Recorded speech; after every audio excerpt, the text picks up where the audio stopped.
Look around you right now. Almost everything you can see was bought with money. Your clothes, your phone, the roof over your head. Money feels as natural as the air. It is genuinely hard to picture a single day of your life without it.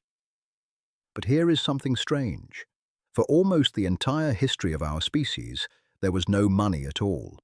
Humans, people exactly like you, lived, loved, traded and built for roughly 200,000 years with no coins, no cash, no bank.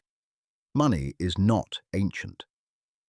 On the scale of our story, it is a shockingly recent invention. So how did people live for all those thousands of years?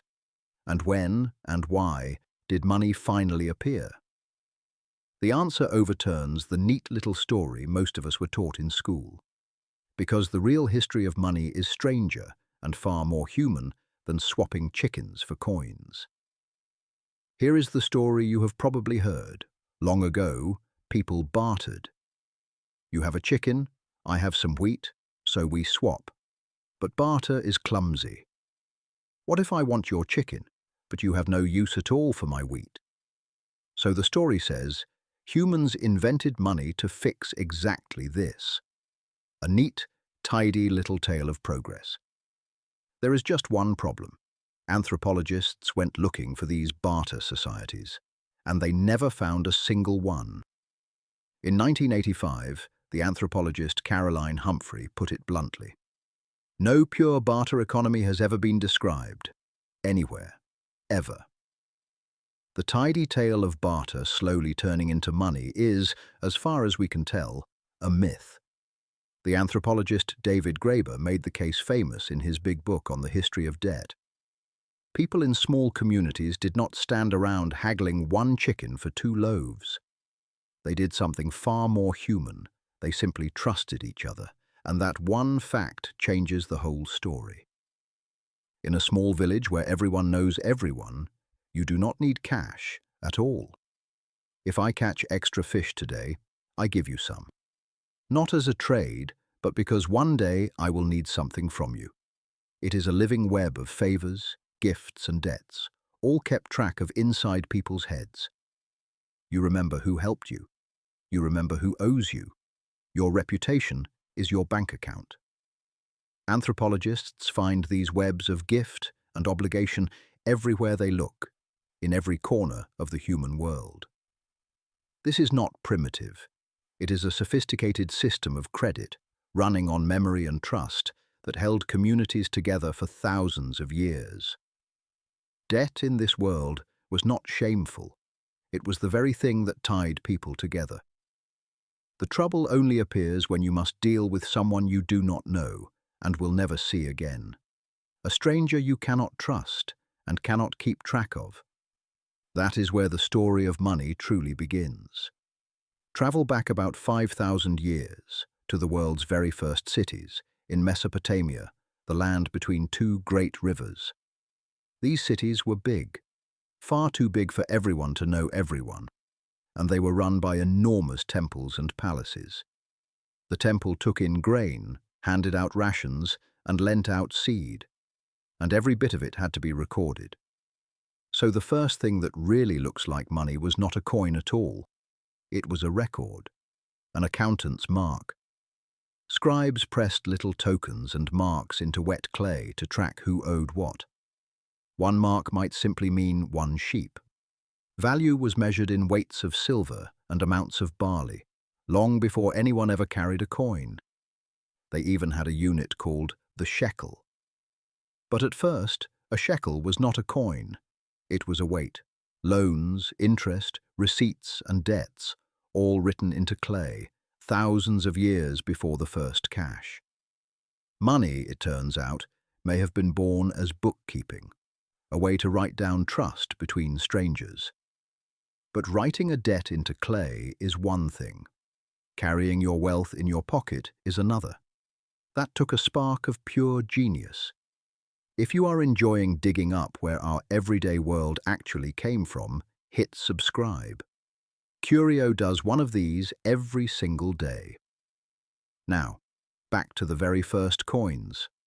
About 2,600 years ago, in a kingdom called Lydia, in what is now Turkey, someone finally had the idea. Take small lumps of precious metal, make each one a standard weight, and stamp them with an official mark. The stamp was a promise. This much metal, guaranteed, no weighing needed. And with that, the coin was born. The Lydians made theirs from electrum, a natural blend of gold and silver panned straight from their rivers. Suddenly value was portable, countable, and you no longer had to trust the person. You only had to trust the stamp. A king named Croesus grew so rich on coinage that we still say as rich as Croesus today. Coins spread like wildfire. They made trade, taxes, and armies vastly easier to run. In just a few centuries, this one little invention reshaped the entire ancient world. But do not be fooled into thinking money has to be a coin.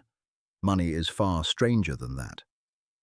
On a tiny Pacific island called Yap, people used money made of giant stone discs, some taller than a person.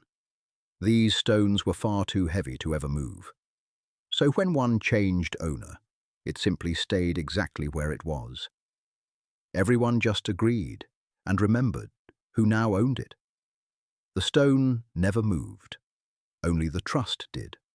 One famous stone even sank to the bottom of the sea, and people kept trading it because everyone agreed it was still there. And that reveals the secret hiding at the heart of all money. Coins, shells, cattle, clay, paper, or stone. Money is not really the object at all. It is a shared story about who owns what and who owes whom. A giant invisible ledger held inside everyone's heads that we all simply agree to believe in. When later people in China printed the very first paper money, they proved it. The value was never in the paper, it was in the promise. So money was not invented in a single day. It grew, slowly, out of accounting, trust, and debt. And it gave us extraordinary things. Strangers could finally trade, cities could grow, whole civilizations could rise. But quietly, something was also lost. When a favor becomes a price, a relationship can slide into a transaction. A debt of kindness becomes a bill to be paid.